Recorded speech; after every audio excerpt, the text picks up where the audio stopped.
I do something called the 5-star shout out.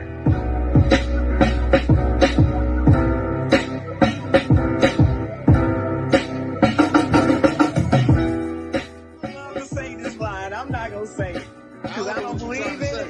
I don't believe in. You can't make a. You know what I'm talking about.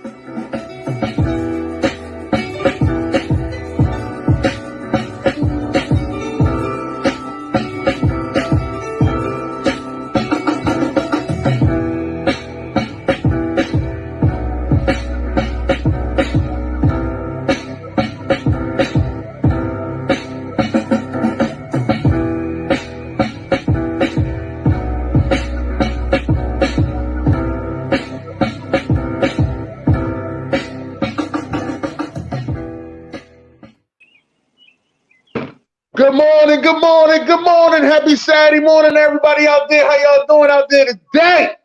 Yeah. Good morning. Feeling good over here. We on the side, Jawn, baby. How's everybody doing? Like I said, y'all know I'm here with the chocolate girl. That's right. You said it. You doing well, Dennis. You doing well. How you doing today? Listen, hold on. Well, today we got a special guest in the building. Now, everybody know about how much me and Sharon love music. So today I finally got me a music artist on the show. Not just any music artist. We are talking about the King of Hooks, the sound of Philly, actually the sound of the tri-state area. Let me get that out the way, all right? The raspy voice killer out there. You know, he can sing with all the 70s groups up to the new groups today. You understand what I'm saying? Yes, sir. Listen, over 506 hooks done to this day. Yes, I'm talking about the one, the only, the King of Hooks. Corey Wims is in the house. Woo! And I'm happy to be here. I'm happy to be here with y'all, man. What up, baby? I'm kicking it live with you guys. That's right. I'm glad you're here. Listen, I got to start this thing off right. Sharon, I got to tell you exactly how I met Corey. Sharon, please. I met Corey. We used to go to the same clubs a lot. The main one we went to all the time was Chrome, though. Yep. Same one I met Sweet Love at. Chrome. Yep. Same club, right? He knew me as a dancing fool then. Right. But then one of my homies, now this is like 2005. One of my homies was like, yo, you know the boy to be dancing in the club all the time? I was like, yeah, they call him the dance machine. Yeah. They said, yeah, he sing too. I said, he did what? They was like, yeah, he just won a singing contest. Yeah. I was like, what? You being 57, give me the mic, Philadelphia. Yes, sir. Yeah. It was like he just won a singing contest. I was like, damn, I had no idea about that. Won me a trip to Mexico for a week and gave me $5,000. So what? You know, yes, sir. And listen, I've seen. Listen, he's been everywhere. He's been singing, doing everything. I was excited when I seen him on the internet with all the major rappers out there in the studio with him. God be the glory. Listen, I just want to let you know before we start the show, brother. Yeah. I'm proud of you, brother. Blessings, bro. Blessings. I'm proud of you, nigga. I'm only cocky on the microphone. I'm humble off. I'm saying thank you. It's a blessing to be appreciated. Thank you. Hey, man, I understand. I definitely understand. And like I said, I'm glad you came through. Yes, but listen, we usually start our thing off with how's everybody's week. So since you're the guest, how was your week? You know, bro, I had a beautiful week with God's grace. As you know, I cut 3 hooks this week. That's how we got the 506. Shout out to Shady Black. You know who Shady Black is, world renowned. So he working on a crazy album with Sony and a few others. We just did a crazy joint. I mean, a super crazy joint that, like, I know I can't say too much about, but just know that Sony and them behind it. And, we're going to make it do what it do. Uptown Geo, another hook that I did. And I got one to do tomorrow, actually, 507 to be done tomorrow. My boy, Uptown Geo. Yeah, that's my boy right there. Yeah, 507 tomorrow. But tonight, It's funny, we're in New York tonight, me and my Intruders, so my 70s group that I've been the lead singer of for the last 19 years. So I got a show tonight. So I believe in my beautiful home in Middletown, Delaware. Going right to New York tonight. Got a show tonight, hit stage at 10:30 tonight. So I got a show to do tonight, hook to do tomorrow, another hook to do Monday, another radio interview, 107.9 on Wednesday. So, I stay busy, man, Okay. What about you, Sharon? Had a great week. Saturday my favorite day of the week, so I'm very hyped about that. But I had another great week. Got to see that grandbaby twice this week. Man, that's right. Man, that's right. That gives me life and energy, And then, I'm also known as the chocolate writer. I got a new client this week, so I'm working on that, and happy about that. And my sister's doing well, and my son and my family, everybody's doing great. So it's been a great. This is 4 weeks in a row now. God is blessing. Troubles don't last forever. Not when you got God's grace. So even though we hate the troubles, but he'll persevere. You get you out of them. Good to hear. That's right. Now, Corey, I gotta ask, man. When did you start singing, man? And did it start in church with you? Living out here in this beautiful home, man. On the Ric Flair of the town, you're gonna see some bees here and there. We got trees everywhere to keep all the pollen, all that bullshit. But I started singing in church, man. Cornerstone Baptist Church, man. My mother was the choir director. God rest her soul. Me and my two sisters, Desiree and Jocelyn, we was on the choir. And I just loved it. It took on from there, where I still sing to this day, at least once a month in the church. So besides all the funerals I do consistently. But so homegrown church, Cornerstone Baptist Church, North Philadelphia. That's where it all started, man. I knew that it was something I wanted to do, and God allowed me to do it. So that's good. That's definitely good to hear. And you knew from there that you was going to be talented. So when did it go to the next level? Like, I'm going to take it outside the church. I'm going to go somewhere else. Right. So I started loving all the response that you get when I got my first solo at 6 years old in the church. And of course, when you're 6, it's not like you're killing it like you're going to kill it when you're older. But at 6, I knew I had something special the way I was hitting certain notes. I was always a noteologist. I know that's not really a word. I'm making my own word, noteologist. Studied notes and wanted the notes to be perfectionist. I was watching the oldie groups all my life. I mean, I was 3, 4, 5, 6, 7 years old. Everybody watched the Jackson 5, but I was watching the Sam Cookes and the Temptations and the OJs and, Leon Huff and all them whom I studied and worked with. But so when I got the reception in the church, I said, oh man, this is something I need to do outside of it. So what broke it all in, believe it or not, we went to Busch Gardens. Remember that? I don't know if a lot of people been there. I remember Busch Gardens. Busch Gardens. So I was 11 years old at Busch Gardens. I never forget.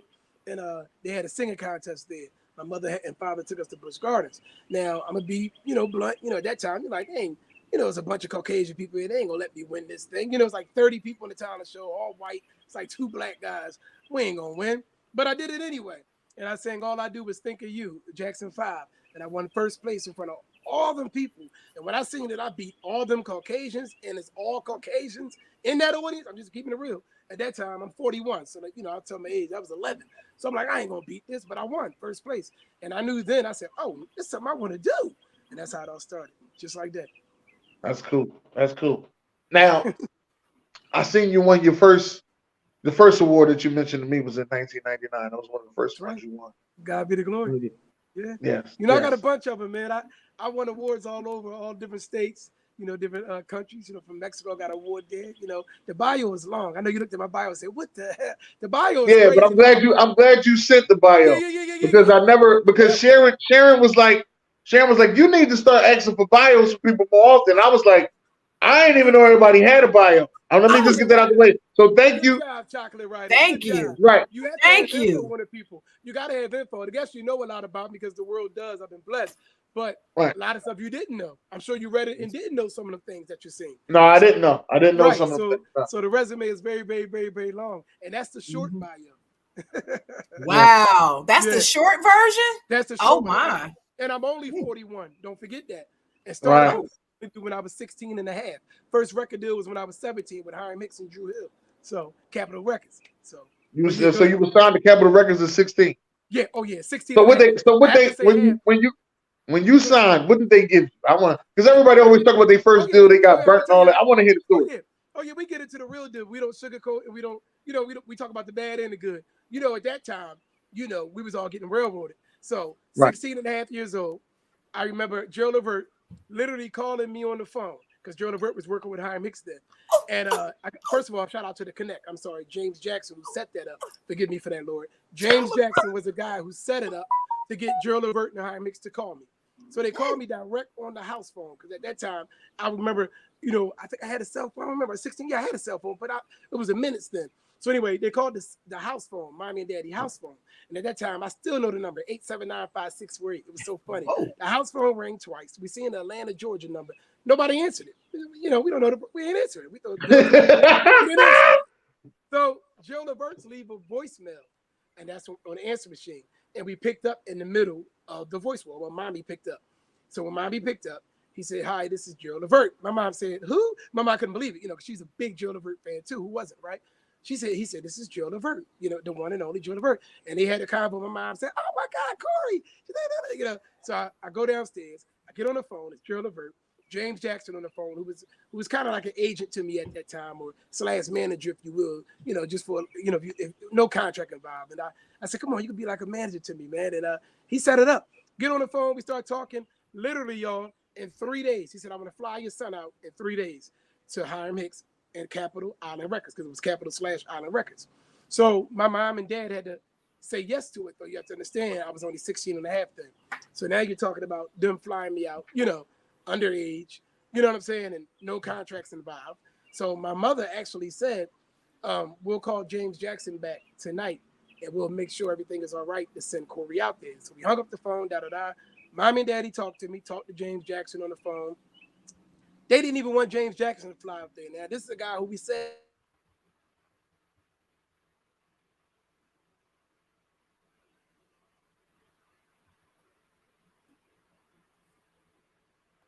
I think he'll be back. Hello? Connection issue? Yeah, you had to connect. Somebody must have called you. Now you're muted. Now you're on mute.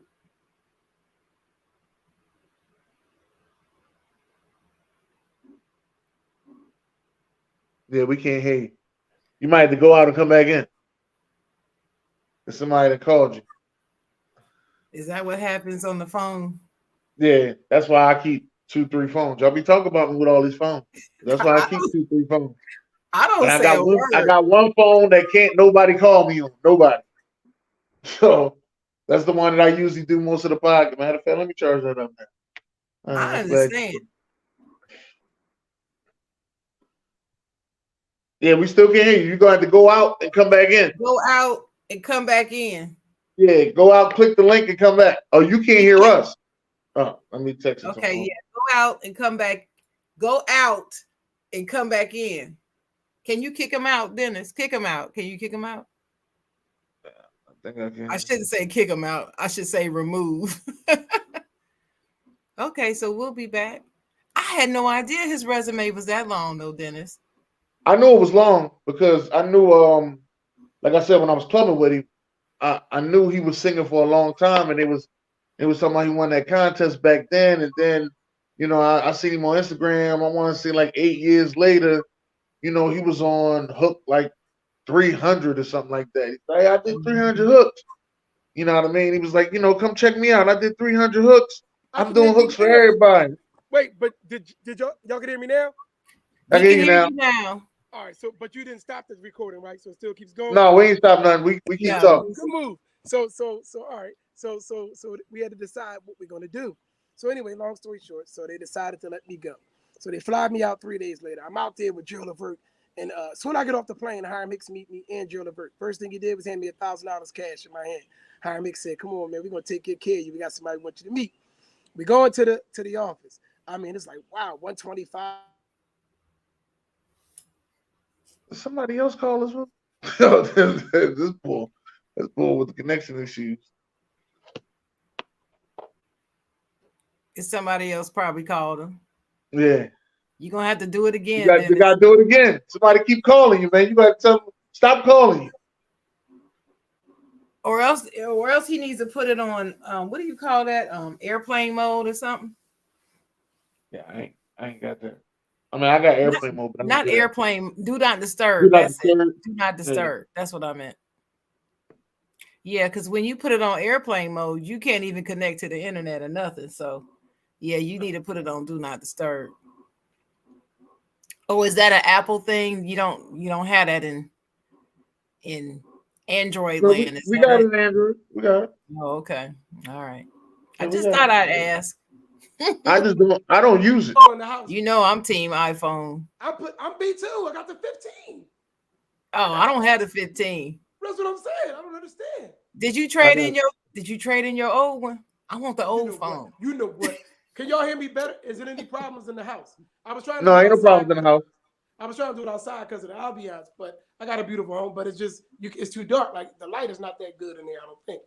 That's all No, right. you all right. You It'll all right. work. So all right, let me see something.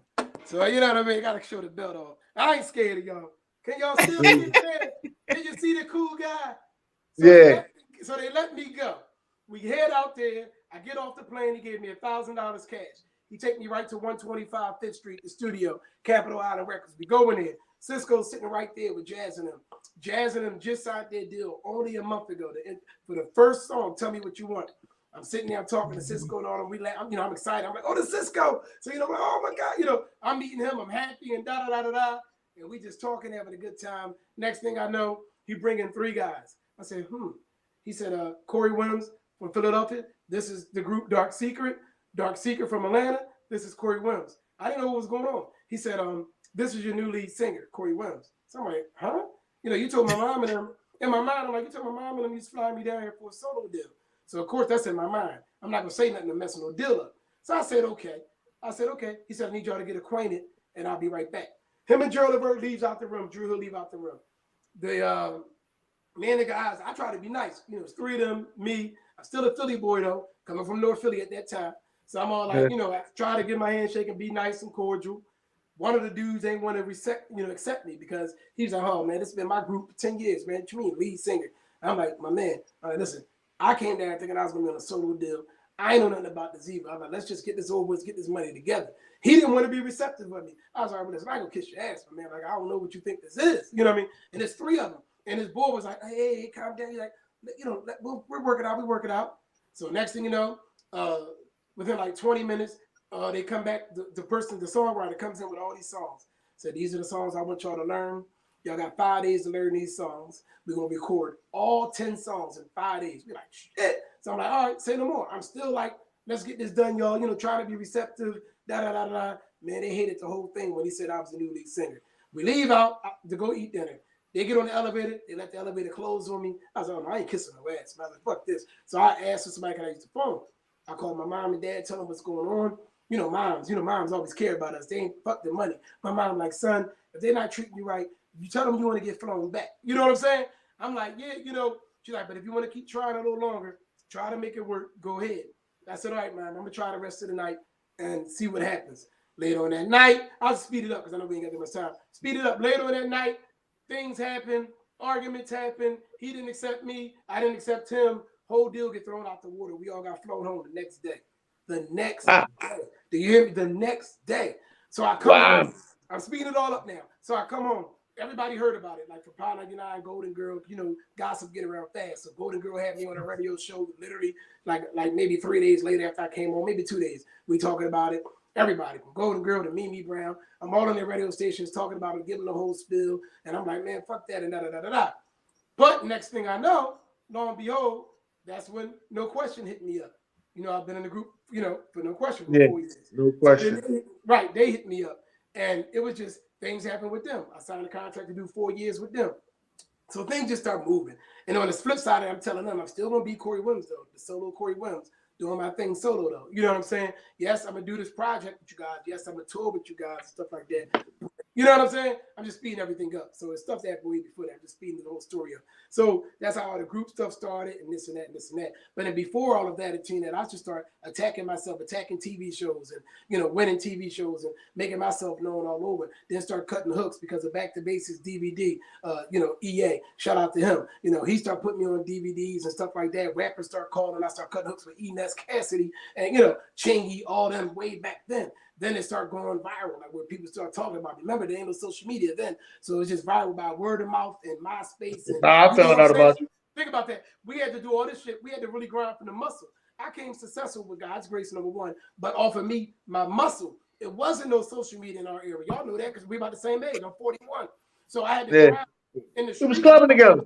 Yeah, about the same. They talking about the boy in the streets, Corey Wims, from the streets, word of mouth. Niggas like, get this nigga, get him, da-da-da-da-da.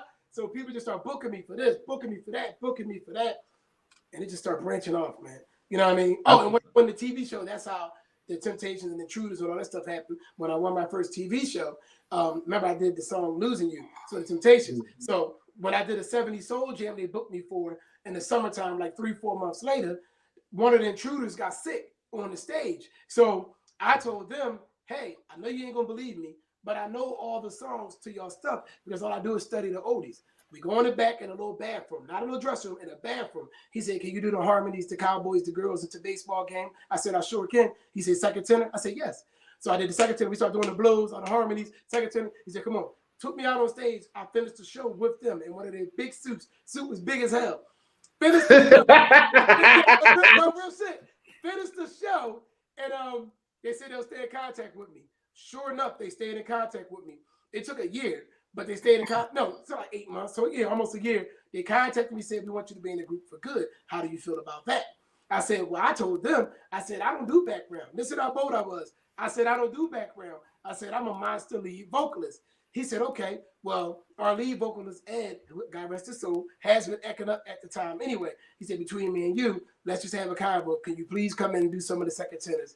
And as Ed wings himself out, you'll catch on. Is that good enough for you? I said, all right, cool. I did 2 shows singing second tenor background. Never did a background song again. For the last 17 years, been a lead singer. Just like that. That's what I'm talking about, baby. Right, that's what's up. I go all over. That's what I'm talking about. You know, a chocolate writer. I go all over the world, all over the country. He tell you, I don't know if you know my page. That's why I go all over the world with these guys all year long. So all year long. Yeah, I mean, right. He the youngest one in the group. I'm in New Orleans next month for a week. You have to understand, I travel the world and get paid for it, and don't have to pay nothing for it. Do you get it? I go there and get paid where those many people got to pay. I traveled half the globe and get paid to go there. That's amazing. That's what it's all about. Uh-oh.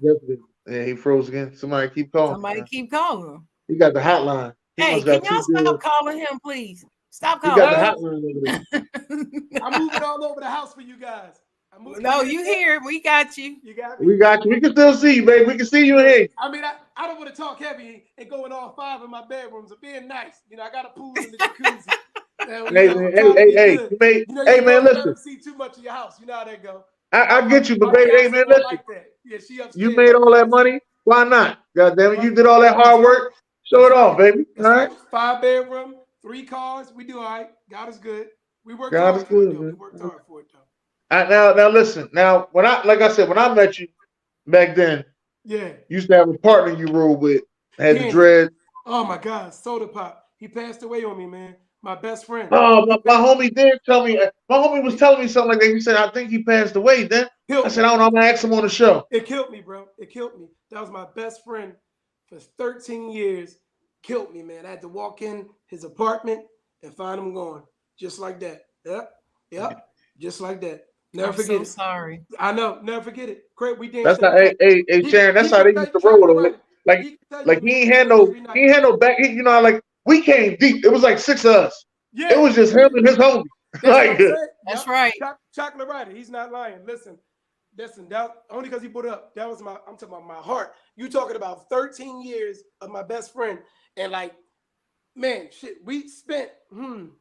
Our girlfriends at the time used to get mad at us. We would spend 3-4 days together, and we partied every Tuesday, Thursday, sometimes Friday and Saturday, but every Tuesday, Thursday, and Saturday. And Chrome, Pinnacle, and Palmer's was our clubs. I lost my dancing partner, my best friend, all of that. Like, it killed me. So that's why I stopped dancing. So, you know, I don't know if you know, that's when I decided to stop dancing. You know, I didn't know. I seen you dance recently. I want to say it was right after the pandemic. Like right around the pandemic era, you was in a club dancing. Somebody called him again. Somebody keep calling this dude. I don't know. He got the hotline. I don't understand. I gotta get you another phone, dude. I'm in 100% Wi-Fi.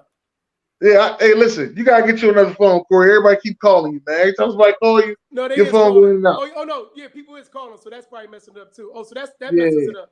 Oh yeah, yeah. people is calling. Oh, okay, yeah, I did have 4 phone calls and 3 text messages since we've been on the phone. So that's what's going. Gotcha. Yeah, you gotta get you. Make sure you get you another phone, so that Yeah, way you can just got a phone that just work on just strictly Wi-Fi, no number, just strictly no Wi-Fi, number. Your no partner got number. off the screen. She not on the screen no more. Yeah, she'll be back. She'll be back. She had to go fix something. Um, so yeah, like I said, I did see you dancing recently at a club, like during the Right. pandemic. I went, and you see, I put for old time's sake. Yep, I said let me come out for old time's sake. Yep, Yeah, yep. I went out and had a good time dancing for old time's sake. I said, let me give them a little bit of something for old time's sake. So it I felt good said that, dancing. man. But I didn't know your boy Soda Pop passed away though, man. Somebody Yeah, was telling me like, yo, I don't think he rolled with Bull no more. And I was like, man, I'm gonna ask him about it, see what he say. yeah, it's Yeah, he horrible, thank. bro. It's horrible. Yeah, he passed away on me. It's horrible. Yeah, Horrible. it is sad out here when stuff like that But happens, God, man. God blessed me with another best friend, Jay Reezy. You know Jay Reezy, singer Jay songwriter. Weezy, yeah. He's more of a brother to me, but on the musical side, you know him. He done it all as well. He writes for a lot of superstars, and henceforth and forevermore. You know that's what he do. But yeah, Danny, God rest his soul. Long live Soda Pop, man. You know. Now you met a lot of legends, man. One of Oh them yeah. that you met that I can't wait to meet is And Patty I LaBelle. sang with them all. Don't forget, Yeah, I ain't supposed to be taking one of them pictures. I'm gonna say is Patty LaBelle. Patty LaBelle is one. I sang with her for 3 years, as you know, 3.5 Yes, you years. did, So, and went on tour with her. been at her house a million times, and all that type stuff. And God is good. The things I've done, bro, is just, money can never buy. Yes, I do well. I mean, I ain't got millions, but you know what I'm saying? I do well. But the money can't buy the things that I've done and going to continue to do because I'm not done. I've sang with, everybody. I done wine and dine, like Ric Flair say, with kings and queens, literally. And I done, danced around with royalty. I done, been out of the country, then all on musical dime. You know what I'm saying? And sang with all the superstars, past, present, and future. You know what I mean? I done toured with the Eric Benets, toured with the Jodeci's, toured with the Drew Hills, toured with the Patti LaBelle's, toured with the Mint Conditions, toured with the Boys to Men. Yeah, the list goes on and on and on. From the 70 groups to the OJs, to the Whispers, to the Manhattans, to the Delphonics, to the Intruders, to the Temptations, to the Ebonies. The list goes on and on and on, and still doing it now. Got records with them all. Bow Wow, Jadakiss, Freeway, Gilly the Kid. You know what I'm saying? Shady Black, Del P, PD Crack. You know what I'm saying? Like all of them. You name them, they all got records with me. It's like it's a beautiful thing. Bugsy. You know what I mean? Fake Grindhouse. It's just, man, God is good. God is good. You know what I mean? God is good. Now, is there any Cassidy, beautiful? Cool G Rap. Did you hear the record I just cut with Cool G Rap last year? Cassidy, like you name them. I don't even want to name everybody because then I feel like I'm forgetting names. Obviously, I got 506 collabs. They all got records with me. You name them. If you shout it out, they got a record with me. You know what I'm saying? Like all of them. 22 hold superstars. up. But is there anybody in Philly that you wanted to work with that you did? Ooh, that's tough. You know what's funny? From Philly that I didn't get. That's a hip hop artist. Hip hop Or artist. maybe a singer. You might want to do a duet with somebody. Okay. So singing wise, okay. So singing wise, I'm different. You know this. So for me, not nobody of our era. I hate to be out. I'm honest. So mine would be like, the 70s guys, people that I missed, so if I had to do something, I wish that I could have worked with maybe, I'm trying to think of somebody because I actually worked with them all. Okay. There you go. Teddy Pendergrass. I never worked directly with Teddy Pendergrass. I sang with his group. All his members, the original members after he died, from Blue Note, from all of them, Harold Melvin, the whole group. But Teddy, I never worked right with Teddy. When I start singing Teddy and being around Teddy, he was in a wheelchair. So when I was singing with his group and stuff, but we never worked together. At his funeral, I'm so blessed in the organization. If you could look it up, Patti LaBelle sang at his funeral, Tyrese sang at his funeral, and the one and only Corey Wims sang at his funeral. So that should tell you something. You know what I mean? Man. His son called me direct, Teddy Jr., asked me to sing my Sam Cooke song at his father's funeral, and that's what I did. So that is nice. That is nice. so Now, hip hop art. It would be Teddy Pendergrass for me. Hip hop Okay, wise, now hip hop art.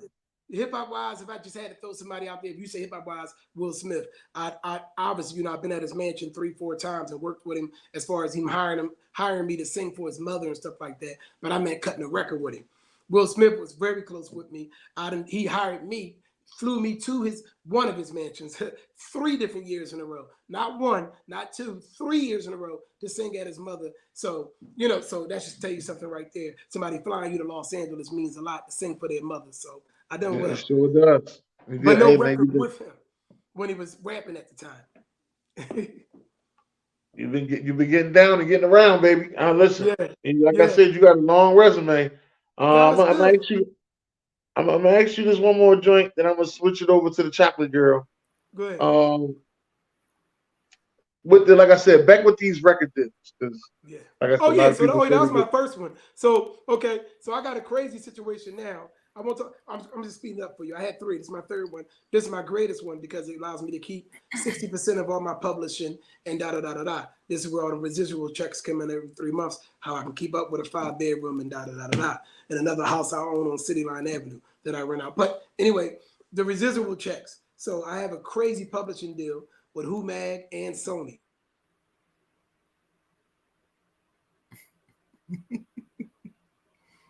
Man, you got another phone call. Busiest man on the show we ever had. Busiest man. People is calling me. He got to get. You got to get another phone, man. Yeah, that's what it is. I just told her. I just yelled up to the right, let her get it. Who Mag Sony? Sony gave me a crazy deal. And I was like, just know it's nice. It's a nice little situation. When you can keep 60% of all the stuff you're writing, you're doing real good. So a lot of my songs get played all over the world. And then, radio streaming, different things every time they get bought. Well, you know the game. So I get a nice little check for that. And then I got another deal. So like I said, with the Temptations and the Intruders, these are different contracts through Universal Records. So I got Universal Music Group and I got Who Mag Sony for my music. Who Mag Sony is for my music, for my publishing and records. Universal Music is what contract me with the Temptations and the Intruders. So my Universal deal is very nice. As the lead singer of the group, of course I'm not original, but still as the lead singer, I get 57%. I just round that off to another 60. 57% with Temptations of all show profits, and with the Intruders, I get 72%. So you could just figure all that out yourself. Hey. Right. So we do all right. When I'm hitting the stage and I'm getting, over 5 a night, I think I do all right. I'm not an original member, so to give me over 5 every night I hit the stage, I'm very comfortable with that. Yeah, you are. And we tour we tour every month. So y'all do tour a lot. Y'all, right. And my fly in the suits.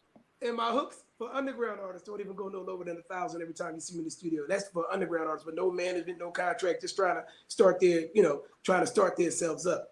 Okay. So you got different prices for different situations. Right. Well, all 22 of my side artists, like when me and Cassidy did our joint, and I walked right in, I said, I know you Cassidy, and you had a million sellers back in the day, but I said, I'm Corey Wims Cassidy, and that's why you called me. So when I walked in, he dropped 25 in my hand. I said, all right, I'll do it for that.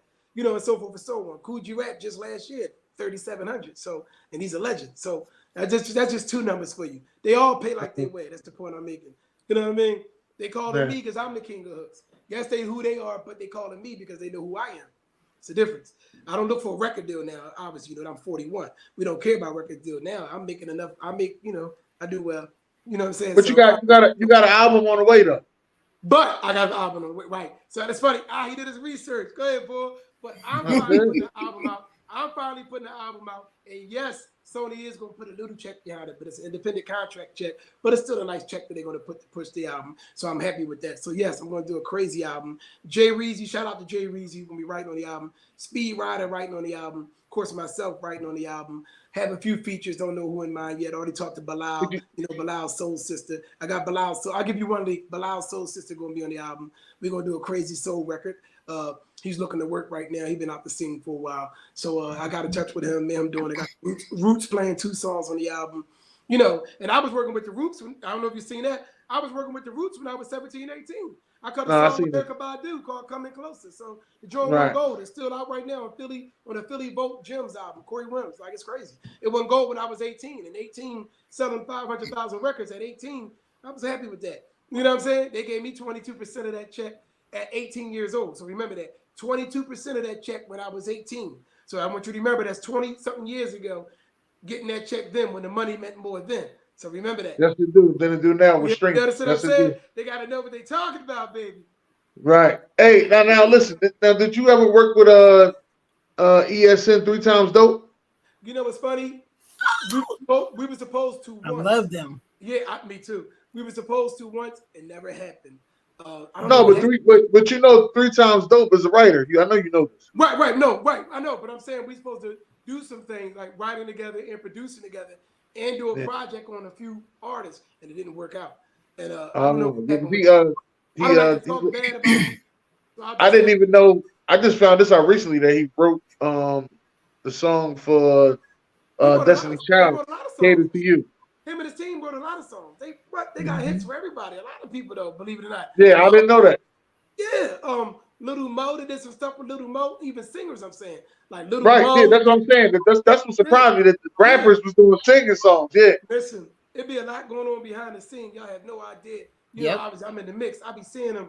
But you know what's funny too, though? Let me say this too, though. It's tricky. The word writing gets tricky. I don't know if y'all know, and I'm not disrespecting y'all. Maybe you do know. But it's for those that don't know that's going to watch this interview. The word writing is tricky too. I could be writing a song right now, and I get stuck on just one line. You two right now give me 5 words. Now you're a part of the songwriting. Yeah, we only put 5 fucking words in. Give me my credit. I want my credit. But the point is, you have a right to the credit for those 5 words. That's right. Stuck on those 5 words, you helped me write the song.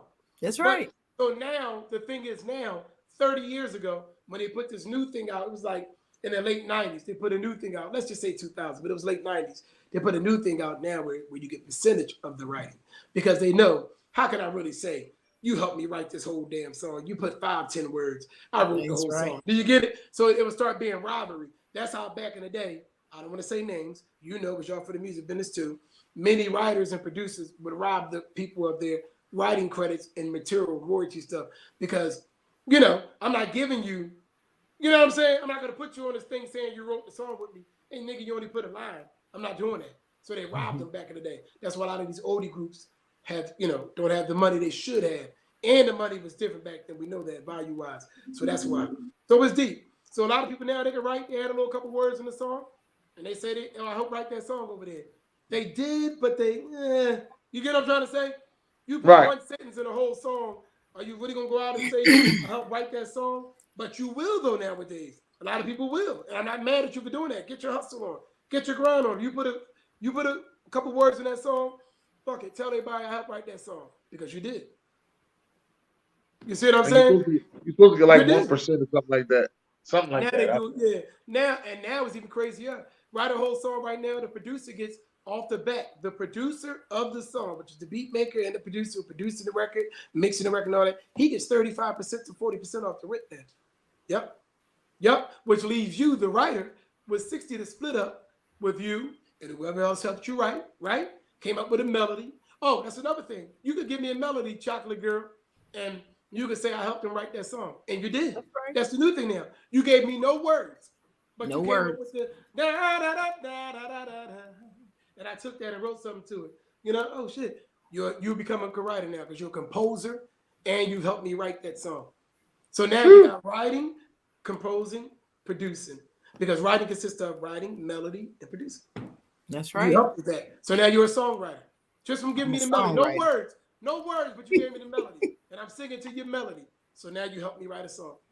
Man, you got to tell these stories, man. Chocolate Girl gonna get to it. She gonna get to it right now.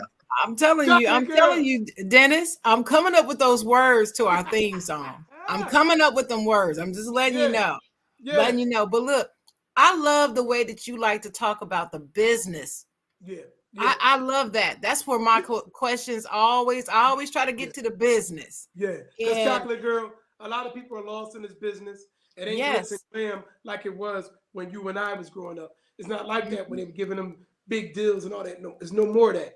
Now you got to know the business, self-work yourself, and then they'll put a contract behind you of what they see you can do and done. You get what I'm saying? It ain't no Yes. more than big deals. That's what I want to. That's what I want to talk about is that contract. How important? I want you to express to people who are watching today, who are thinking about going into this business or others. Tell the people how important having a good, tight contract is. You better have a tight contract by you know, you don't want to end up a person who was a has-been, meaning when I say has-been, not just has-been meaning you was a hit wonder. I'm saying has-been is meaning you had all the work and they took it from you, so you're a has-been. You have to have a solid contract where it protects you. Not worried about protecting them.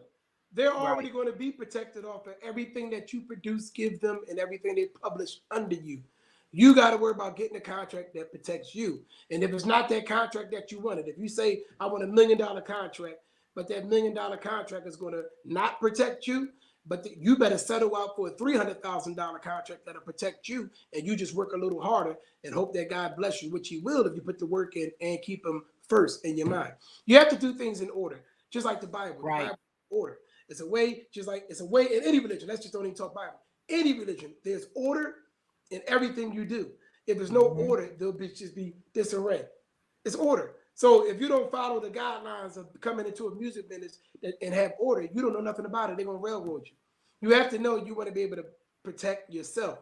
Have a good agent behind you, a good lawyer behind you, and a good confidant. You didn't hear me say manager, did you? Nope. Because manager would take fee from you that's not needed on the work that you're doing these days. Remember, I'm talking about these days, not the old days when it wasn't social media. Back in the day, you needed a manager because it wasn't social media. Your manager was to promote, self-promote you, pump you, talk for you, dictate, run around. Nowadays, we got everything. Social media. You and I are doing an interview right now on Zoom. You get what I'm saying? That's right. Now we have everything. So now you can promote yourself. Y'all see my loud mouth, big mouth self. I ain't got no manager. Listen, see, you are beautiful because that was my very next question about your self-promotion. How do you go about doing this? And you said an attorney. You got to get a good attorney. You want to have an attorney, and you want to have a confidant. Confidant. You're close. Somebody that's going to close. They keep it real with you. And who else do you need? Your agent. You always need one agent who you want to not always. You don't have to answer all your calls all the time. I didn't say manager. Your agent helps you book your bookings. I don't want to answer my phone all the time, right? So I pay somebody else just to be my agent to help me with them bookings. You get what I'm saying? Got you. I got it. That makes a lot of sense. And yeah, that was my next question was to talk about the self-promotion, how you go about it, how important it is, because I'm sure there's someone out there listening. The phone just keep ringing. So that's fine. That's fine. I just kept on talking. I can keep on talking. Yeah, but that's when your agent helps you. You don't want to keep answering all the phone calls and all that all the time. You want to have somebody that's going to help you. And then you talk to your agent about what he got the call about and booking about. Yep. Agent, confidant, lawyer. And then what do you do yourself in terms of self-promotion? So as yourself as the artist. So let's just talk about me. For me, the reason why I'm so successful, besides God's grace, I have to always put God in. I'm sorry if it sounds redundant because I do nothing without God. So that's just how it is. But anyway, after God, because remember, God also said you have to put the work in and then it'll bless you. So don't get it misconstrued. You can have God. We all got God. Many people got God that didn't make it because God is not everything, meaning God said, put the footwork in and then I'll bless you. So anyway, so the way I promote myself, as you see, I'm out. Well, I don't have to as much now because obviously I have contracts. I'm blessed. But the way I've done it to get where I'm at and still promote myself heavy, I'm the mouthpiece of myself. I ain't got no other mouthpiece, meaning I got an agent, but I promote myself. I'm the one who talked it. I'm the one who told you what I wanted to do. I'm the one who was at every event. I'm the one who was making the phone calls. I'm the one who was going to the radio station. I'm the one who was going to the shows, watching these superstars, and then trying to get to their attention, get to their people. Hey, listen, I do this, I do that. Me, I'm telling you, give me a chance. I'm the one who was doing all that. I'm the one who was out telling singers I can out sing them all, start talking my trash, kind of like how wrestlers do. I would go to concerts, tell them he can't out sing me. That's how I got to know. Listen, we used to go to the Hollywood Palace back in the day. We used to compete back there. I would get on stage and say, I'm Corey Wims, da-da-da. This is before I got my slogan. I'm Corey Wims. I'm from Philadelphia. And I'm going to tell you right now, there's nobody in here singing like me.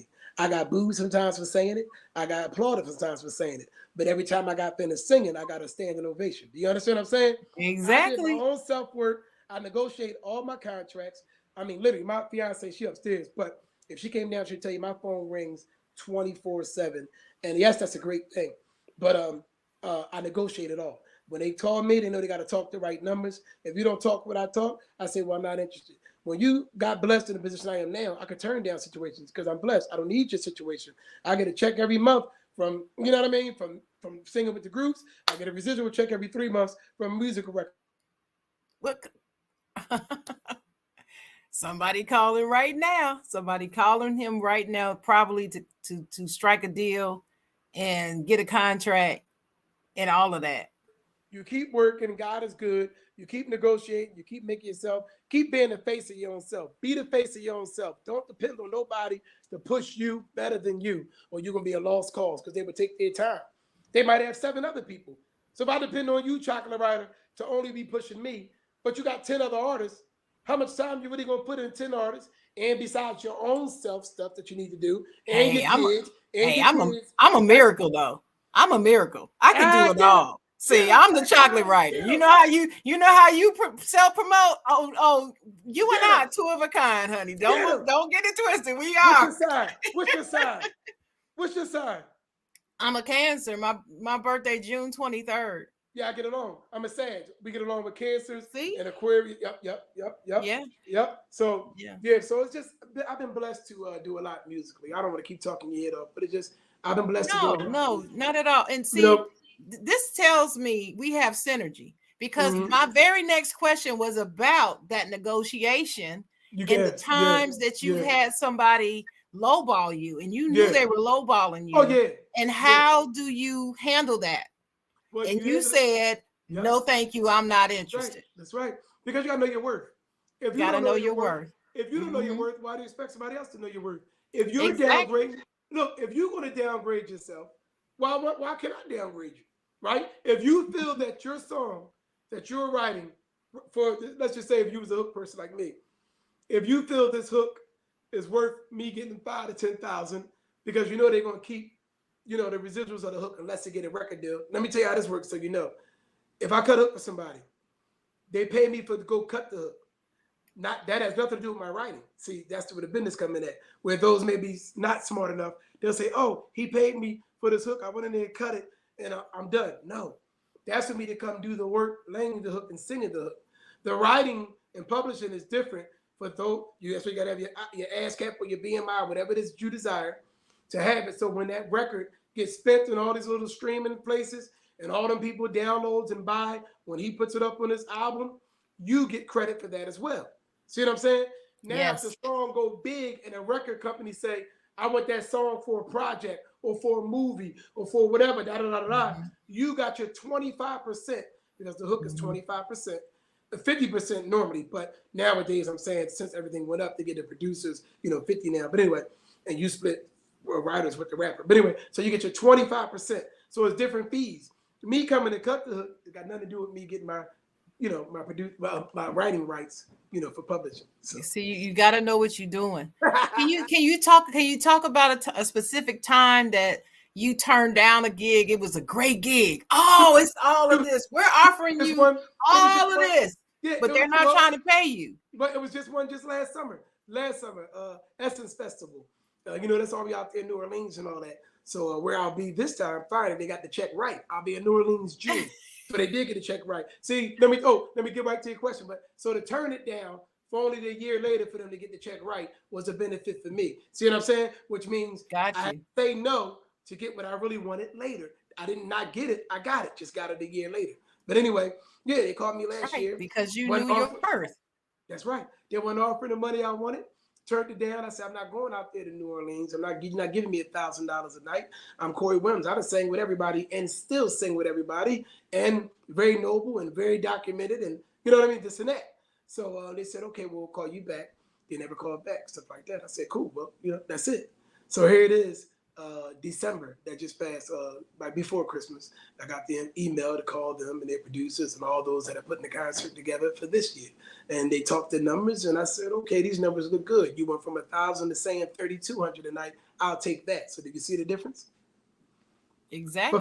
From 5 days. So I'll let you wrap the math up about that. So to go out there on a free trip, if they pay for your trip, they pay for your trip and do all of this, and still you getting your 32 a night for 5 shows. So do you get what I'm saying? It gets greater Exactly. later. Why go do 5 nights for $5,000 when you can wait a year and go get 32 times 5? Hey, it makes sense to me. That's just business right there. And that's knowing your worth. Yo, Ernest, whenever you're ready, bro, go on my Instagram, King of Hooks. Seriously, DM me right now, and I will go ahead and, you know what I'm saying? So, you know what I mean? So that's him. That's him. He do you when you do shows, do you ever get at a show and just take requests from the audience? Like somebody saying, can you sing so and so? On a band show. Mm-hmm. You get what I'm saying? Mm-hmm. Somebody keep calling him. So he got the hotline on Saturday morning. At least they know we have people on here that's the real deal. I tell you. You know the phone is ringing, but for a band show, you can always do a request because you can just tell the band play this. But when you're sitting up there doing a track show, obviously you can't because you don't want to just bore them with acapella. You know, you yell out something, hey, sing Sam Cooke. I could do that acapella. But if you just say you yell out something, some temptation, want to get temptation joints that you do, and you ain't got the, you know what I mean, the music and all. It's like, do you really want to do it? Nah. So yes, I'll take a request if I'm doing a band show, but not a track show. Oh, and the difference between that, even though I know you know, but like you said, I know, yeah, you want to be educating people. Track shows are way less money than a band show. You have to also look at business with that. If they want you to bring your band, you got to make sure they pay your entire band fee that has nothing to do with your fee. So now you combine them and tell them the fee. Track show, you'll do half of what you would do with a band because it's a track show. So, that's right. You know what I mean? The track just plays and you sing to that, right. And that's that. That's right. So, okay. Has there ever been a time that you contracted to do something, but then all of a sudden they sprung something on you that was not included in the contract that they want you to do? Yeah. What did you do? What did you end up doing? So that happened about 3-4 times. And out of the 3-4 times, 2 times I didn't do it. The third time I made them throw me money after having a conversation in the bathroom, throw me a little couple dollars in my pocket cash. And then the 4th time I did it for free because it was a benefit. It was a benefit for Leon Huff and Gamble and Huff. So I couldn't say no to that because I'm, as you know, or maybe you don't know, I don't know if you read everything. I don't know if you know I have a situation with them. So that's why I'm in the contract with them as well. I do a lot of work for Leon Huff even to this day at 80 years old. I'm at his mansion all the time, one of his mansions, because we're only a couple minutes apart from each other. And I'm working with him and I'm cutting records with him that he puts. And they put them tough stuff out like on jazz albums and different things, little albums that they put out that they put in their vaults, but they pay me well to do them. So, That's cool. Yeah. I want to give a shout out too, even though we're keeping it going, I want to also say because it's on my mind. I want to first give a shout out to my legendary Intruders. You have to understand these guys are in their 70s. I'm 41. These guys, we talking about originals. Phil Terry is the only original still living. I've worked and sang with all of the original members of all the groups I've been with, besides all of us that carried on. So don't get it wrong. I done sang with the originals first, and then us that carries it on. I done sang with Otis from the Temptations, the only living original member, which is still on YouTube. Our last concert was just January. So you know what I'm saying? So I say that to say, shout out to the Intruders who are now carrying it on. Shout out Phil Terry, who's still living and allow us to do what we do. He's just running it from the backside. He don't sing no more. He's kind of health issues. Keep him in prayer. But Dean Morrow, Renardo Haynes, myself, Gil Morrow, and our road manager, who've been working with Leon and Gamble and Huff, the Philly National Records for 47 years. And that's Leroy Glenn. Right. So that's how we keep going. Leroy Glenn is the original member. Leroy Glenn has worked with Kenny Gamble and Huff for 47 years. And that's our road manager. And we keep it going. We're in New York tonight, so the Intruders. So, and we're in Connecticut next week. And wait. The legendary. The legendary Intruders. Leroy original, Phil Terry's original. And God is good. God is good. And we're in Connecticut next week. Of course, Mother's Day, we got 3 shows Mother's Day. Why wouldn't we have the Mother's Day song? And okay, so you got to tell me when you come down to North Carolina. We just left North Carolina. God damn, October. See, wow. when you come back, we got to hit the girl up. They got us coming to South Carolina this summer, but I'm gonna try to see. Hopefully, we can come to North Carolina. I stop at the border. I'm yes, not ma'am. venturing yes, into ma'am. South Carolina. Yes, I ain't going into South Carolina. If it's not going to Myrtle Beach, I don't go into South Carolina. Yes, ma'am. And I don't blame you. No, sir. I don't blame you. And I also no, sir. Hey, listen. Good. I got one more question, and then I'm gonna hand this back to my illustrious co-host Dennis Holmes. Yes. Okay. Can you please? I know this is a request, but can you just sing one line? Just one line from a Gerald Levert song. Can you do that? You like Levert like that? Oh my God, yes. So let's see. Gerald Levert. What was my favorite? Because you're actually gonna be shocked when I say this, but I'm only a realist and not a fakist. You know what I'm saying? Yeah. I was more so in his father and them. I wasn't a Gerald. Oh, that's okay. Hey, let me get Eddie. Let me get Eddie. Let me get Eddie. That's my original. Let me get Eddie. Sweetest thing I know. You make like the rainbow glow. There's no power on this earth to separate us, baby, 'cause you are my sunshine, my sunshine, baby, it's you. Little light work. Oh my gosh! If my sister is listening, she's probably on the floor right now. Know about that song? Oh shoot, we know all about that song. Yeah. I know all about that song. Okay, Dennis, I'm handing it back to you when he comes back on. It's on you. Yeah, that brother can sing right there. That brother can sing. Woo! That's just warming up. That's the light word. I'm a bad man. I'm the baddest thing on 2 feet with a microphone. Okay, Muhammad. I'm gonna call you Corey Ali. Corey Ali. Good. Hey, Corey. Hold on, man. Now I gotta bring it back. Come on, baby. Now, what I did not know about you was you and your basketball life. Oh yeah, I'm an animal. Right over here, mind you. I'm right here. I'm at Parkside. Animal. I'm at Parkside. Sharon, he plays people for money. All day long. Animal. Beats them for money. $1,000 beats games, them, right? $1,000 games, $500 games. And let me tell you my record. He tell you can vouch this all on my Instagram. 86-0 last year. The year before that, 92-0. The year before that with COVID, I stopped at 42-0. I haven't been beaten. Haven't been lost to 1-on-1 in 3.5 years. And I beat them all. And I played over just in 3 years. And everybody he beat, he get his phone out, right? And say, what? You the next dickhead! That's it. I've beaten them all.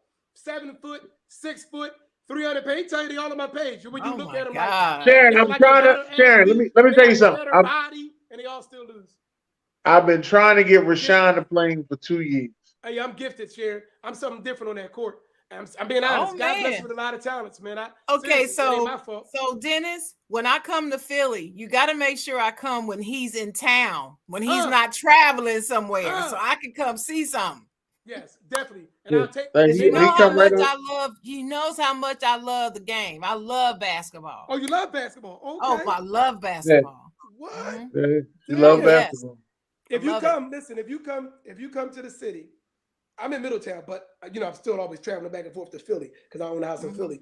But if you come to Philly, me and my fiance would take you out to eat when you come. I make sure we take you out to eat as well. That's what me. That'll work. That'll work. Because we'll make your North Carolina trip worthwhile. You know what I'm saying? But wait a minute, Dennis. My lady is Southern girl. She's a Southern girl. I was about to say, Dennis, before you go on, I want you to talk about your fiance just for a little bit. Babe. I want you to talk about her because I was looking at the pictures and the video of y'all. I was like, look at them. They are so cute. Yeah, she's a Southern girl. She's South Carolina. Is she from South? Okay. I met a girl from the South. Because she's from South Carolina, I won't talk bad about her state. Right. Yeah. You'll let it slide, right? I'll let it slide. I know North Carolina and South Carolina don't get along, but they really don't. But yeah, I don't understand why they don't get along. They don't get along. But you know what's funny, bro? We don't care for New York niggas, and I'm only from Philly. Let's be realistic. But I understand that. But we don't hate them though. Like we said, we don't hate them. We don't hate them. Us in South Carolina, that's how it is. I've always listen. I'm from Ohio. I was born and raised in Ohio.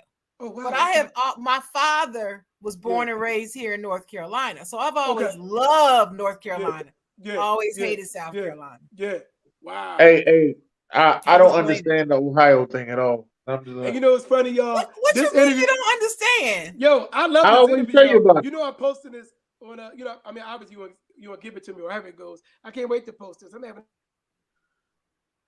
What you mean you don't understand Ohio? What you don't understand? I don't understand how everybody from Ohio don't live in Ohio that I know. I just don't understand that.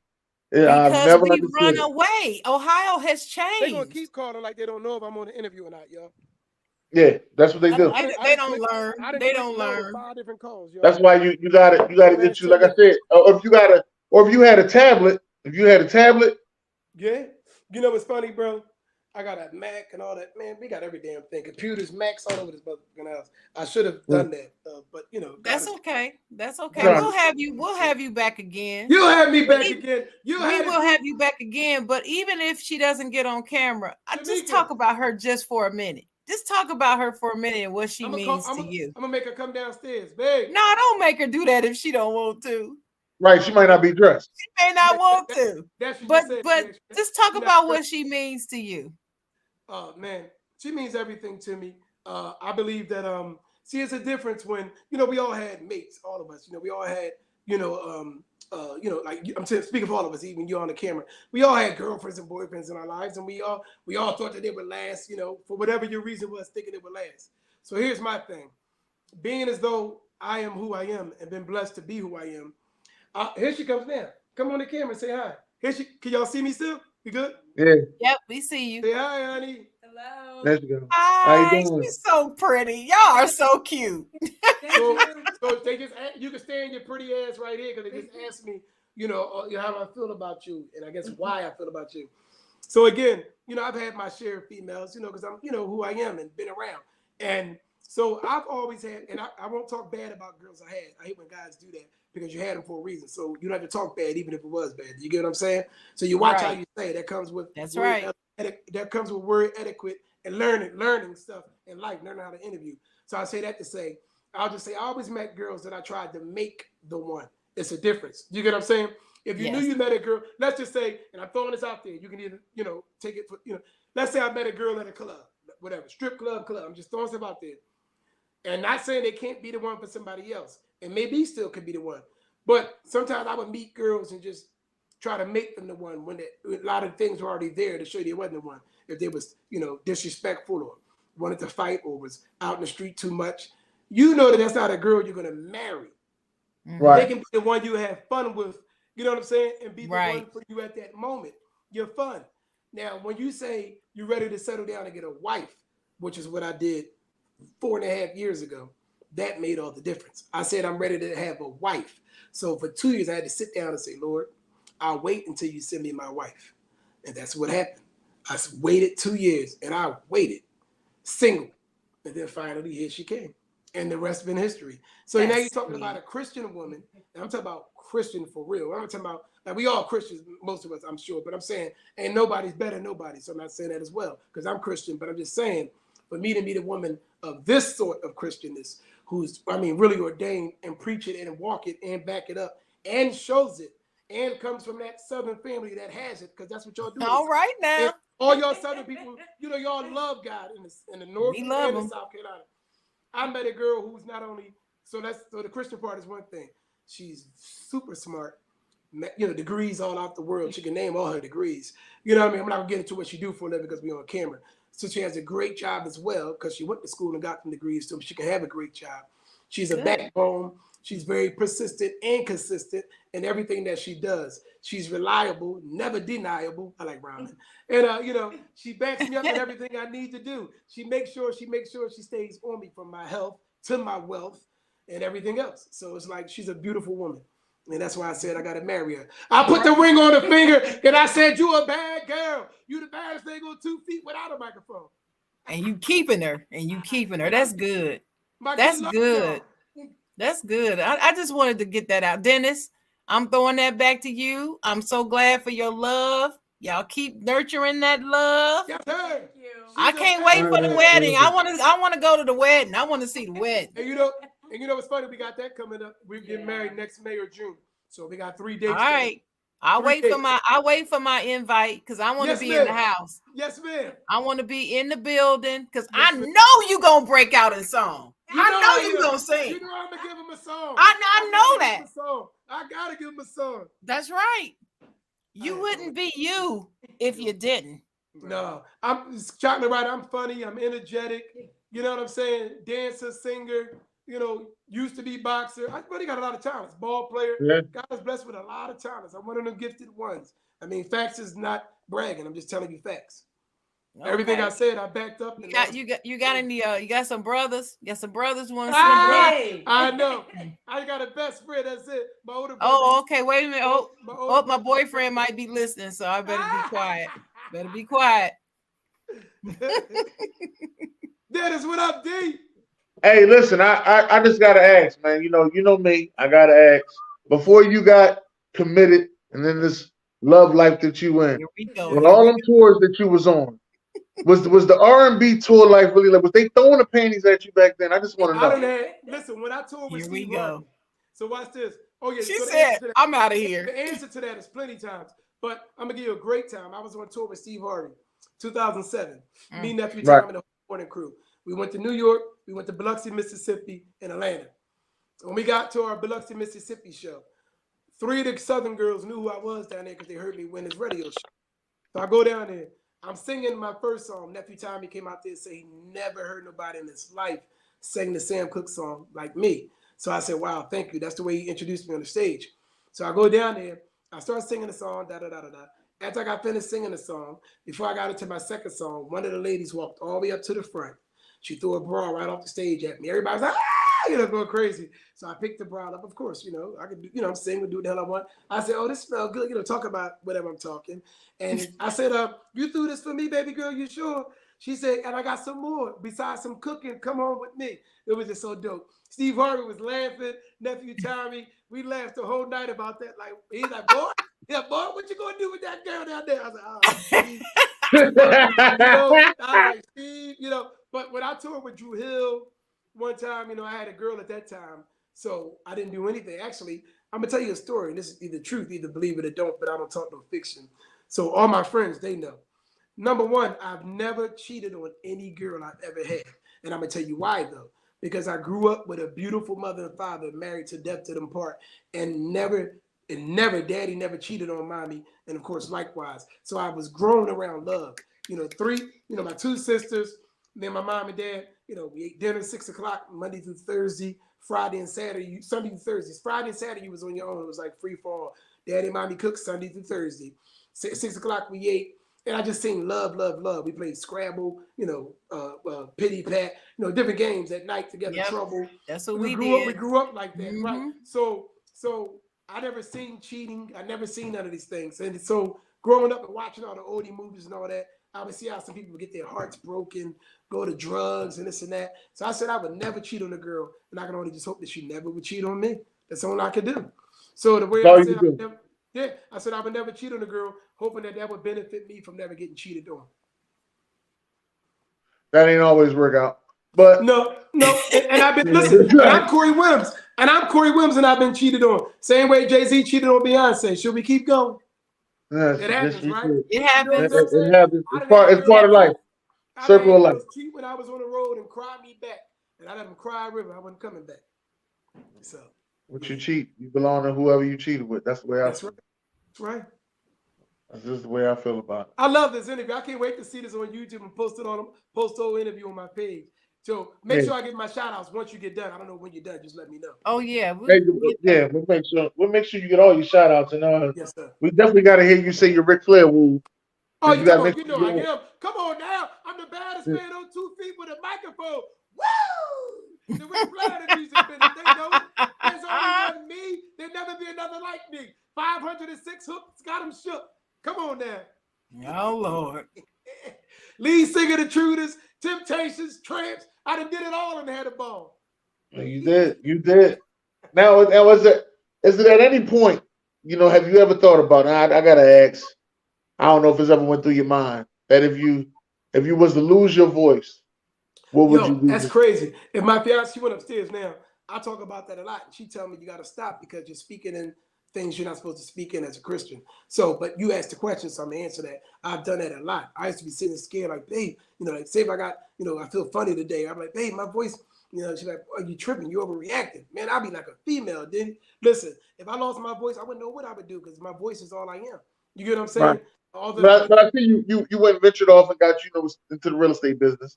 You know what I mean? Yeah. Yo, Dennis doing his research on Corey Wims.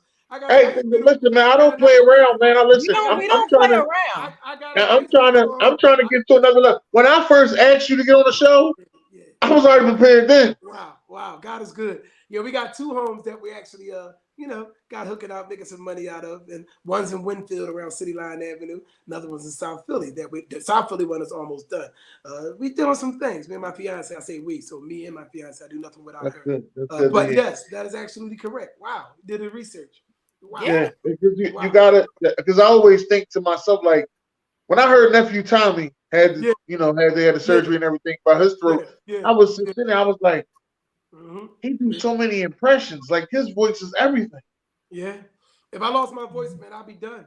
But I'll be done as far as mentally and my heart wise. That's all I am and who I know. Financially wise, but you can still write for people.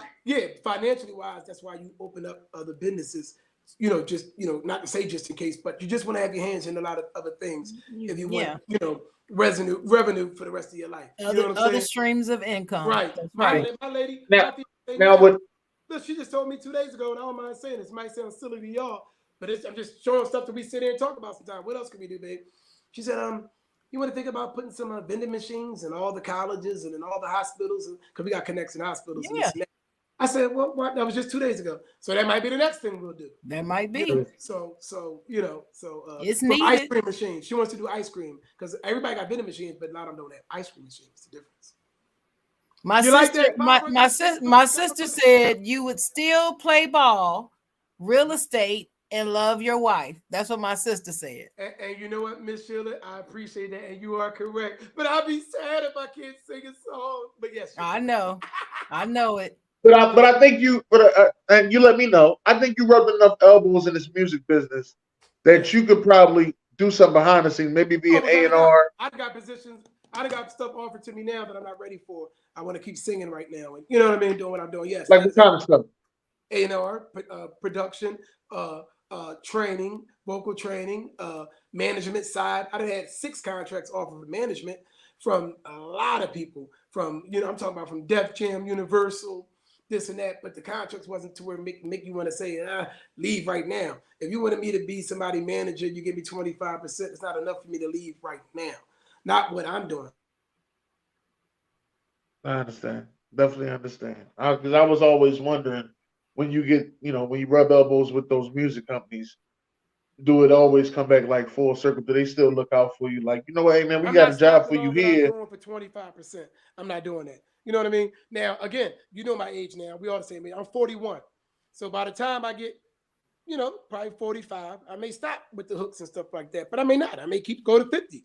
The touring is always going to be there because I'm able to be blessed to sing oldies for the rest of my life because people like you who love oldies always make it relevant for us to sing. So I'll be always able to get a check traveling because I'm in contract with Universal Music Group and I'm the younger one. Don't forget that we had these conversations, my group members, unfortunately, that I hate to have, when their time comes, if I don't go before them, because these days you can go before them, but if I don't go before them the way it's supposed to go, I'm going to have to look for some other intruder members. I own. Oh, I'll be back.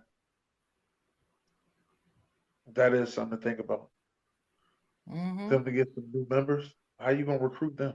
Messing up, y'all. I don't know why I just keep messing up now because that time it ain't ring. And I'm just walking around some of the house. But the intruders just said to me the other day, Corey, we only got a few years left. You understand what I'm saying? Right. Of doing Like, this. have you start recruiting? I didn't. That's what I'm being honest with you, Dennis. Because I hate to admit it. I hate to think like that. Being honest with you, I don't like thinking like that. Is it a reality check? We just lost a member. I don't know if you've seen that. We just lost. Yeah, I seen you lost a member. Right. Yeah, We just lost one. Keith Elmore. He's a rich. Keith been singing with the group 26 years, 25, 26 years. He the same with the Blue Notes. I'm about Teddy and all them, like the real, like heavy in the game, and we lost him. And I was like, damn. And he's the one I started with. And I'm like, wow. So rest in peace to him. So all the guys are in their 70s, man. So, I hate the fact that I'm going to have to recruit soon, but it's something I don't want to think of at the moment, though I know I have to. You get what I'm saying? Makes sense? Right. I hate to admit that I have to, but I don't want to right now. But I will face it soon. So what would you? Well, you ain't think about it yet. I was gonna say, what would you do? Like, it's a lot of work. I better teach. What about me? Like right now, being the fact that you still got some of the members still living, would you like take a guy with you to shadow you or whatever? I would actually. I would. Once I get to the recruiting, once I say Corey, you need to start recruiting. It's a lot of work, y'all. Yes, y'all see us singing and all that, but you see how old the group is. You see how we do, Dennis. We step. Of course, I don't, obviously, because I'm the lead singer. But you talk about steps and being able to step and hold your note. That ain't easy. Right. Am I right, Chocolate Rider? People. Oh, you're right. But I got a suggestion. I got a suggestion. What's the suggestion? Contact the Hamiltons. Do you know who the Hamiltons are? Wait. The Hamiltons are the three. Carolina, right? The three backup singers for Anthony Hamilton. For Anthony Hamilton. Oh, they're brilliant. They can harmonize. But I need somebody to step. Yeah, but see, and they know how to step and sing. And it's all guys. It's gonna be, and I wouldn't want to just get. How can I put it? When that time comes, I'm 41. I pray to God that they don't come, even if they don't pass. Listen, I pray they live to 100. Let's just say when they stop singing. Let's just say all my members stop within the next 5 years. Let's just say that. So now they're 80 years old. So they most likely they'll stop. Right. I'll be 45, 46. So then I would recruit guys that are not my age, believe it or not. I would like older guys because they're more seasoned to what I need. So I would go for 60-year-olds. You get what I'm saying? Even though I'll be only 45, I would get 60-year-olds. You get what I'm saying? Because they are more seasoned to what the oldie sound is. Not the young guys trying to come in, make it your own, adding riffs and runs. If you follow my music, when I sing these songs, where you going, beautiful? You sing it like the record. It's not like I'm doing my solo songs. The Hamiltons, they sing with that. They sing with that old school. Oh, without a doubt. They do. That's why I suggested them, because I know they know this music, and they know how to sing it. Well, maybe they probably not. Hey, maybe that's. They're probably not going on stage. They probably want more money. Well, see, I don't know about the business part. I'm just thinking about their voice, because I've heard them live twice. Yeah, and they sung some of the music from the 60s and 70s in their show. Yeah, just the three of them by themselves. Oh my God, they are amazing. I heard them twice. They do have great harmony. I did hear them twice. We all heard of each other, even if we don't know each other. Me being in the business so long, and I've traveled with this oldie group, this one by itself, for 18 years, 17 years the lead singer, and 18 years. So I've been a long time around. I'm only 41. So Dennis even knows I lead sing for the Tramps for 4 years. So we have three Tramp shows next month. So you talking about, like, I'll be up there. I mean, Disco Inferno, to my surprise. I mean, you gotta be. You know what I'm saying? 100 stories high. It's it's different voices. You gotta. Not the Disco Inferno. I'm lazy. Hey, did you ever? But Little Sonny, you gotta be the lazy sound. Cowboys to girls. I remember when I used to play shoot 'em out. That's his voice. I remember. Lazy. Where that one, folks are screaming out of control. Every voice is different. Whatever you. I understand that. Now, you ever get up there? Have you ever had a moment that you got on stage and you just didn't feel right? You know what's funny, y'all? And probably, I would say probably 80 or more percent of the people that sing can say they had that moment. But I'm going to shock you. At 41 years old, professionally singing since 16 and a half, I've never had one hiccup on any performance in my entire life. And I done sang over 1,000 shows. And you can put up right. And you can put up on any show. Obviously, you can put my name up on YouTube. You'll never be able to go back and say, you messed up. I've been blessed to never mess up on stage ever. And knock on wood, it stays that way. I'm glad of it. Listen, Sharon, do you have any last words? I do. I think last week I said never stop chasing your dreams. Yes. And we have a guest on today that also is an embodiment of not giving up on your dreams. Wow. I mean, you started 16 years old. And you have this dream to sing, and you just went on out there and did it. And so I'm just going to say, people out there, my thought for the day, my final thought for the day is to just stay focused, keep plugging along, Amen. Step by step. Every little thing that you do is a building block. It's not going to blow up overnight. Yep. Just take your time and be patient and wait on the moment. Right, and you'll get there. And so that's my closing thoughts. Well, my closing boxes goes like this. First of all, I'm grateful and blessed. All praise be to God. We do nothing without him. I'm thankful for Dennis and Chocolate Girl, the Chocolate Writer, for having me on their show. For those, because anytime you do an interview, I don't care who you are, even some of your biggest celebrities, some people, it's somebody that never heard of you. So it's always a blessing for any interview. I don't care if it's Zoom or wherever, because it's somebody that you made meet me. Like your sister just met me. She didn't know me. You get what I'm trying to say? It's somebody else that just came along and said, oh, okay, wow. And now they can go to my Instagram at King of Hooks. So that'd be a new follower. Facebook, both my pages, they maxed out. But Instagram, Twitter at TSOP Corey. And they can see what I do. YouTube, just Corey Wims. Everything is just under my name, so I make it easy. But I want to say, again, thank you to you guys for having me on your show, allowing me your time that was allotted to you as well, because I'm never over cocky to say thank you to you too. I would also say shout outs to my best friend, Jay Reezy, the greatest R&B writer that I know. Rest in peace, Damon Jakor, my group, No Question. Formerly, I did 4 years with them. Thankful for them for the time we had. Thankful for Leroy Glenn, my role manager with the Intruders. Dean Morrow, Gil Morrow, Renardo Haynes. Rest in peace, Keith Elmore. Temptations, Otis, Wiley, Little Mo, and Dave. We had a beautiful time all the years we had. And you got the Tramps, who I'm touring with next month. Dave Dixon, shout out to him. That's the last original of the Tramps. Look it up. He's been in the Tramp for 52 years. I sang with the original Tramp, last surviving member, Dave Dixon. So God has been good to me, man. I want to say shout outs to everybody that salutes me. Shout out to everybody that loves me, supports me, and all of these beautiful people that wish me the best, as I wish you the best. And my words for prosperity is keep doing you, give God a curse, make sure you do what's best for you. Stop worried about what's best from what other people may be saying for you. You should know what's best for you. You know what's best for that meets your requirements or your availability or your financial, whatever it is, do work for you, and everything will come to you that's meant for you. You know what I mean? Put the work in. Keep God first and put the work in. All right. I'm going to say one of the things you said earlier, make sure you know your worth. That's right. That's right. Make sure you know. Right. These houses don't come cheap. I got to keep them going. We got 3. We're renting out 2. We try to make 10. God is good, y'all. Salute to y'all. I'm on the show tonight. You'll see me posted. I'm on stage tonight in New York with my group, The Intruders. God bless all of y'all, and thank y'all for having me. All right. God bless y'all.